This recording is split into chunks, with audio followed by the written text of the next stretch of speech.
BRS కు గువ్వల రాజీనామా చేయడంతో గులాబీ దళంలో భరోసా నింపడానికి రంగంలోకి దిగారు మాజీ మంత్రి హరీష్ రావు. రాజీనామా తర్వాత స్థానిక బీఆర్ఎస్ నేతలు కార్యకర్తలతో ప్రత్యేకంగా సమావేశమయ్యారు. తన వెంట రావాలని నేతలను అనుచరులను కోరారు. దీంతో పార్టీకి నష్టం కలగకుండా ఉండేందుకు అచ్చంపేటకు వెళ్తున్నారు హరీష్ రావు. స్థానిక నేతలను కార్యకర్తలతో సమావేశమయ్యి వారికి భరోసా ఇవ్వనున్నారు. ఇక నేతలు వెళ్లిపోయినా కార్యకర్తలకు పార్టీ అండగా ఉంటుందని చెప్పనున్నారు.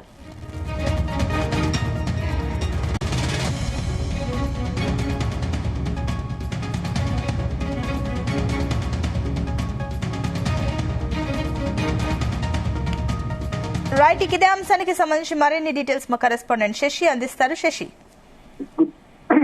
Good morning Sunitha.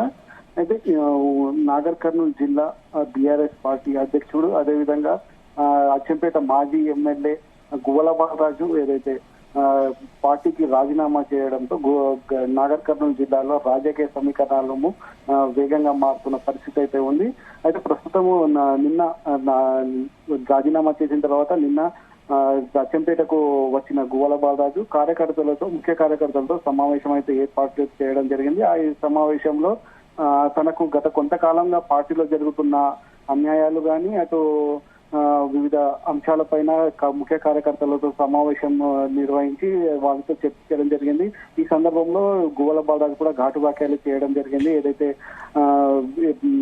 100 కోట్ల ఎమ్మెల్యే కొనుగోలు ఎపిసోడ్ ఉందో దాని గురించి, అదేవిధంగా తన పైన జరిగిన దాడి గురించి, అదేవిధంగా ఏదైతే అచ్చంపేటలో భూములు అన్యాక్రాంతం అవుతున్న విషయంలో తనకు అధిష్టానము సపోర్ట్ చేయలేదన్న విషయంలో, ఇలా అనేక విషయాలు తన సొంత కార్యకర్తలతో ముఖ్య కార్యకర్తలతో సమావేశమై దానిపైన చర్చించడం జరిగింది. దీనికి సంబంధించి కార్యకర్తలు కూడా చాలా మంది హాజరైన పరిస్థితి అయితే ఉంది. అయితే గువ్వల బాలరాజు చెప్పిన విషయాలను విన్న కార్యకర్తలు ప్రస్తుతానికి మాత్రం బీఆర్ఎస్ క్యాడర్ మొత్తము గువ్వల బాలరాజు వెంట వెళ్ళడానికి విముఖత చూపుతున్నట్టు మనకు తెలుస్తుంది. భాగంగానే మనకు కార్యకర్తలు చెప్పిన విషయం ఏంటంటే, గువ్వల బాలరాజు ఎటు వెళ్ళినా పర్వాలేదు, మేమైతే బీఆర్ఎస్ కార్యకర్తలను బీఆర్ఎస్ పార్టీకి సంబంధించి ఉన్న ఏదైతే సిద్ధాంతాలు ఉంటాయో ఆ సిద్ధాంతాలకు లోబడి కేసీఆర్ అడుగుజాడలోనే నడుస్తాము, మేము బీఆర్ఎస్ ను వదిలి వెళ్లే ప్రసక్తి అయితే లేదు, గువ్వల బాలరాజు వెంట వెళ్లే ప్రసక్తి లేదని ఖరాఖరణిగా చెప్పిన పరిస్థితి అయితే ఉంది. ఈ నేపథ్యంలోనే ఎవరైతే బీఆర్ఎస్ క్యాడర్ ఉందో వారికి తగు ధైర్యం చెప్పడానికి, మనోధైర్యం కలిగించడానికి, అదేవిధంగా తమ వెంట బీఆర్ఎస్ పార్టీ అనుక్షణం తమ వెంటే ఉందని భరోసా కల్పించడానికి రేపు బీఆర్ఎస్ ముఖ్య నాయకుడు హరీష్ రావు రేపు అచ్చంపేటకు పర్యటనకు రాబోతున్నారు. ఈ నేపథ్యంలో బీఆర్ఎస్ సంబంధించిన ముఖ్య కార్యకర్తలతో సమావేశం ఏర్పాటు చేసి తనకు నిన్న చెప్పిన గువ్వల బాలరాజు చెప్పిన విషయాల్లో నిజానిజాలు ఏంటిది, ఎంతవరకు నిజం చెప్పాడు ఏంటి అని పూర్తిగా ముఖ్య కార్యకర్తలతో వివరించి ముఖ్య కార్యకర్తలకు తమ మీ వెంట మేమున్నాము, బీఆర్ఎస్ పార్టీ ఉంటుంది, బీఆర్ఎస్ అధిష్టానం మీ వెంటే ఉంటుంది, మీరు ఎలాంటి ఆందోళన చెందాల్సిన అవసరం లేదు, రాబో కాలంలో ఒక ముఖ్య నాయకుడు కూడా మీకు రాబోతాడు, ఆ ముఖ్య నాయకుడు కూడా మీ వెంటే ఉంటాడు అని భరోసా కల్పించడానికి, అదేవిధంగా క్యాడరు చెల్లాచెదురు కాకుండా వేరే పార్టీలో జైన్ కాకుండా అందరినీ కూర్చోబెట్టి సంజాయించే పరిస్థితి అయితే ఉంది. చూడాలి మళ్ళీ రేపు హరీష్ ట్రబుల్ షూటర్ గా పేరు పొందిన హరీష్ రావు అచ్చంపేట రాజకీయాలలో ఎలాంటి మార్పు తెస్తారో చూడాలి.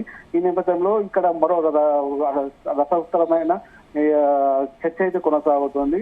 గత కొంతకాలంలో ఇక్కడ బీఆర్ఎస్ పార్టీలో ఉన్న ముఖ్య నాయకుడు మాజీ మంత్రి రాములు ఎవరైతే ఉన్నారో ఆ రాములు కూడా గతంలో బీఆర్ఎస్ లో గువ్వల బాలరాజుకు రాములకు పొసగక తన కొడుకు భరత్ రాజకీయ భవిష్యత్తు కోసము బీఆర్ఎస్ ను వెళ్ళి బీజేపీలోకి అయితే చేరడం జరిగింది. ఈ నేపథ్యంలో గత ఎంపీ ఎలక్షన్ లో తన కుమారుడిని బీజేపీ నుంచి నాగర్ కర్నూలు ఎంపీగా కూడా పోటీ చేయడం జరిగింది. ఈ నేపథ్యంలో నిన్న గువ్వల బాలరాజు బీఆర్ఎస్ పార్టీని వీడి తిరిగి బీజేపీ పార్టీలో చేరుతాడు అన్న ఏదైతే చర్చ కొనసాగుతుందో ఈ చర్చలో ఒకవేళ నిజమైతే గతంలోనే బీఆర్ఎస్ లో ఇద్దరికి పడక బీజేపీ పార్టీలోకి చేరిన రాములు ఇప్పుడు మళ్ళీ గువ్వల బాలరాజు బీజేపీ పార్టీలోకి చేరితే మళ్ళీ గతమే పునరావృతం అవుతుందని కూడా రాములు ఆందోళన చెందుతున్నట్టు తెలుస్తుంది. సుదీర్ఘ కాలం రాజకీయ అనుభవం ఉన్న రాములు గత పార్లమెంట్ లో బీజేపీలో అయితే చేరడం జరిగింది. అయితే ఈ రానున్న కాలంలో పార్టీలో క్రియాశీలకంగా ఉంటూ మరోసారి అదృష్టాన్ని పరీక్షించాలని ఆలోచనతో ఉన్నారు. అటు ఏదైతే అచ్చంపేట కాన్స్టిట్యున్సీ ఉందో అది ఎస్సీ సంబంధించిన కాన్స్టిట్యున్సీ. మరోసారి రాబోయే ఎన్నికల్లో తన కుమారుడిని అటు ఎమ్మెల్యేగా లేకపోతే నాగరికల్ని ఎంపీగా నిలబెట్టి మరోసారి తన భవిత అదృష్టాన్ని పరీక్షించుకోవాలన్న ఆలోచనలో రాములు ఉన్నట్టు తెలుస్తుంది. మళ్ళీ చూడాలి మరి ఇప్పుడు రాములు మళ్ళీ పార్టీ ఏమన్నా మారతారా లేకపోతే బీజేపీలో గువ్వలబాద చేరిన తర్వాత ఎలాంటి పరిణామాలు చోటు చేసుకుంటాయి, బీజేపీలో రాములు ఉంటాడా లేకపోతే గువ్వలబాదరాజు వేరే పార్టీలోకి వెళ్తాడా అన్నది ఇక్కడ కొంచెం సందిగ్ధత అయితే ఏర్పడుతున్న పరిస్థితి అయితే ఉంది. ఒకవేళ గువ్వలబాదరాజు బీజేపీలోకి చేరితే తిరిగి రాములు బీఆర్ఎస్ పార్టీలోకి చేరే అవకాశం ఉందా అన్న చర్చ కూడా కొనసాగుతుంది. ఎందుకంటే హరీష్ రావు కూడా నాగర్ కర్నూలు జిల్లాలో ఒక ముఖ్య నాయకుడిని సంబంధించిన కుమారుడిని తన పార్టీలోకి చేర్చుకోవాలని సంప్రదింపులు జరుపుతున్నట్టు కూడా మనకు చర్చ వినిపిస్తుంది. ఒకవేళ ముఖ్య నాయకుడు రాములు గనక అయితే రాములు కొడుకు భరత్ మళ్ళీ తిరిగి బీఆర్ఎస్ లోకి వస్తాడా లేకపోతే ఇది బీజేపీలో ఉండి ఒకరు ఎంపీగా ఉండి మరొకరు ఎమ్మెల్యేగా ఉంటారా లేకపోతే ఇద్దరు ఒక అండర్స్టాండింగ్ వస్తారా అన్న చర్చ అయితే కొనసాగుతుంది. మొత్తానికైతే నాగర్ కర్నూలు జిల్లా వ్యాప్తంగానే కాకుండా ఉమ్మడి మహబూబ్నగర్ జిల్లా వ్యాప్తంగా కూడా అచ్చంపేట నియోజకవర్గానికి సంబంధించిన మాజీ ఎమ్మెల్యే గువ్వలబాలరాజు బీఆర్ఎస్ రాజీనామా చేసిన వార్త ఏదైతే ఉందో సంచలనంగా మారింది. రాజకీయ వర్గాలలో తీవ్ర చర్చకైతే జారీ చేస్తుంది. రేపు హరీష్ రావు వచ్చిన తర్వాత మరింత సమీకరణాలు మారే అవకాశం అయితే ఉంది. రేపు ట్రబుల్ షూటర్ గా పేరున్న హరీష్ రావు అచ్చంపేట నియోజకవర్గంలో కానీ నాగర్ కర్నూలు జిల్లా వ్యాప్తంగా కానీ ఎలాంటి నిర్ణయాలు తీసుకోబోతున్నారు, ఎవరిని ఈ రాబోయే స్థానిక ఎన్నికలలో బీఆర్ఎస్ పార్టీని నడిపించడానికి ఒక నాయకుడు అయితే కావాల్సి ఉంది. కార్యకర్తలు ముందుకు నడవాలంటే ముందు ఒక నాయకుడు ఉండాలి. ఎవరి అడుగుజాడలో నాయకులు కలిసి నడుస్తారు, ఎవరు ఇప్పుడు ప్రస్తుతము అచ్చంపేట జిల్లా నియోజకవర్గం వ్యాప్తంగా సెకండ్ క్యాడర్ లో ఉన్న ముఖ్య నాయకుడు ఎవరు, ఆ నాయకుడిని సంబంధించి ఒకవేళ అనౌన్స్ చేసి ఆ నాయకుడు వెంట మిగిలిన కార్యకర్తలు వెళ్ళగలుగుతారా లేదా, ఇలా పలు అంశాలపైన కార్యకర్తలతో చర్చించి ఒక నిర్ణయం అయితే తీసుకోబోతున్నారు. రేపు హరీష్ రావు అచ్చంపేట రాబోతున్న నేపథ్యంలో రాజకీయంగా మాత్రం ఒక చర్చ అయితే కొనసాగుతున్న పరిస్థితి అయితే ఉంది సునీత.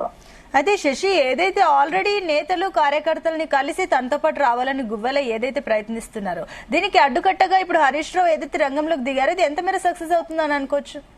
అయితే ఇప్పుడు ప్రస్తుతానికి అయితే నిన్న గువ్వలబాలరాజు ముఖ్య కార్యకర్తల సమావేశం నిర్వహించి తనతో పాటు రావాలి, నేను అంబేద్కర్ భావజాలంతో ఉన్నాను, దానికి తగ్గట్టుగా ఏ పార్టీ నడుచుకుంటుందో ఆ పార్టీలో అయితే జాయిన్ అవుతానని కూడా చెప్పడం జరిగింది. ఈ నేపథ్యంలో అంత రాజీనామా చేసే సమయంలోనే కొంతమంది ముఖ్య కార్యకర్తలకు ఫోన్ ద్వారా టచ్ లో వచ్చి నేను ఇలా పార్టీకి రాజీనామా చేయడం జరుగుతుంది, ఇది నేను బీజేపీలో చేరుతానని కూడా చెప్పడం జరిగింది. బీఆర్ఎస్ బీజేపీ అలయన్స్ కావచ్చు లేకపోతే బీఆర్ఎస్ బీజేపీలకు మెర్జ్ అయ్యే అవకాశాలు ఉన్నాయి, దానికంటే ముందే మనము బీజేపీలోకి చేరితే మనకు ఒక గౌరవం ఉంటుంది, రాబోయే ఎన్నికలలో కూడా మనకు తగిన ప్రాధాన్యత ఉంటుంది అని కూడా చెప్పడం జరిగింది. దీనికి సంబంధించిన ఆడియో కూడా వైరల్ అయిన పరిస్థితి అయితే ఉంది. అయితే నిన్న గువ్వలబాలరాజు ముఖ్య కార్యకర్తల సమావేశం ఒకవైపు నడుస్తుండగానే మరోవైపు బీఆర్ఎస్ సంబంధించి సెకండ్ క్యాడర్ సంబంధించిన ముఖ్య నాయకులు కార్యకర్తలు మరో ఫంక్షన్ హాల్లో భేటీ నిర్వహించి ఇక్కడ బీఆర్ఎస్ ఏదైతే గువ్వలబాలరాజు చేసిన రాజీనామాకు సంబంధించి చర్చించడం జరిగింది. ఈ చర్చలో అందరూ ఒకే తాటిపైకి రావడం జరిగింది. గువ్వలబాలరాజు ఎక్కడైనా వెళ్ళని ఏం చేసినా మాకు సంబంధం లేదు, మేము మాత్రము బీఆర్ఎస్ పార్టీలోనే ఉంటాం, బీఆర్ఎస్ భావజాలకు మేము అనుగుణంగానే నడుచుకుంటాం, ఎప్పటికీ మా నాయకుడు కేసీఆర్ అడుగుజాడలోనే మేము నడిచే అవకాశం ఉంది అని కూడా చెప్పడం జరిగింది. ఈ నేపథ్యంలోనే ఈ కార్యకర్తలు కరాఖండిగా చెప్పిన నేపథ్యంలోనే రేపు హరీష్ రావు కార్యకర్తలతో సమావేశం ఏర్పాటు చేయడం జరుగుతుంది. ఈ సమావేశం ముఖ్య ఉద్దేశం కూడా బీఆర్ఎస్ పార్టీ కార్యకర్తల వెంటనే ఉంటుంది, కార్యకర్తలకు అనుగుణంగానే ఉంటుంది, కార్యకర్తలకు తగిన భరోసాని ఇస్తుంది, ఏ ఇబ్బందులు ఉన్నా పార్టీ మీ వెంటే ఉంటుందని చెప్పడానికి మాత్రమే హరీష్ రావు రావడం జరిగింది. అంతే తప్ప హరీష్ రావు పూర్తిగా కార్యకర్తలను దృష్టిలో పెట్టుకునే రేపు హరీష్ రావు పర్యటన ఉండబోతుంది. ఇక్కడ కార్యకర్తల నుంచి మాత్రము గోలబాటాలకు పూర్తిగా విముఖత ఉందని మనం చెప్పుకోవచ్చు Sunitha. Right Sashi, thank you.